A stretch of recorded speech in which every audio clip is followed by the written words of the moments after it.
What does it mean to be a Christian?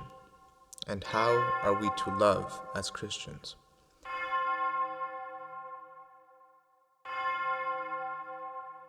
Jesus says, "You have heard it said, 'Love your neighbor and hate your enemy.'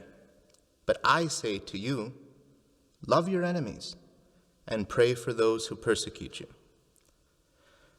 This is something that we might become accustomed to hearing, because we've grown up hearing Jesus saying things like this constantly. Love your enemies, right? It's not as easy as it sounds.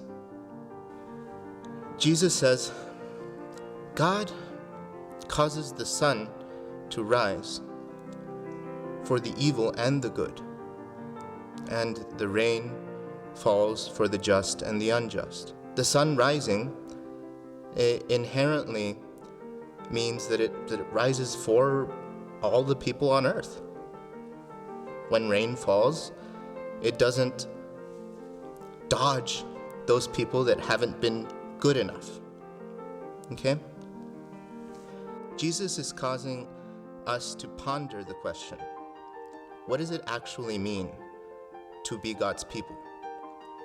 Because he also says, do this so that you can be children of God. So there's an identity element here. And he's asking us to forego the idea that this kind of radical love that he's talking about is something that we do. Because I think we can fall into the trap of having our little checklist and thinking that this is something that we perform. But it's not a performance thing. The sun cannot choose to rise on a given day and then not on another day. It has to do with your very being. This kind of love is something that we become. It's something that we have to lean into at the core of our very self. And that's where this becomes quite uncomfortable. It's not an easy thing. That in fact, I need to change constantly. Because rain doesn't fall just once. The sun keeps rising. This is a constant movement. We're to constantly become love for the other, regardless of whether or not the other is worthy. Hopefully, throughout the season of Lent, we can lean into this reality.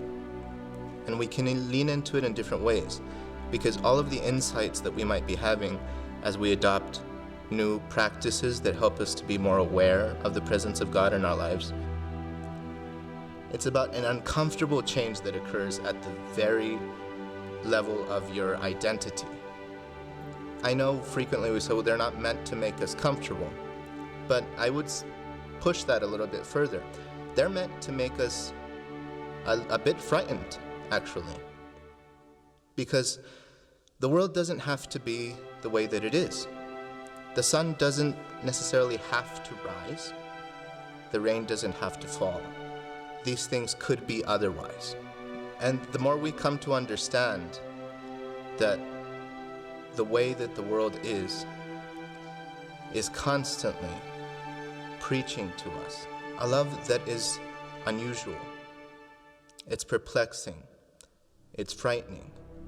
And it is imbued in every single atom of your daily life.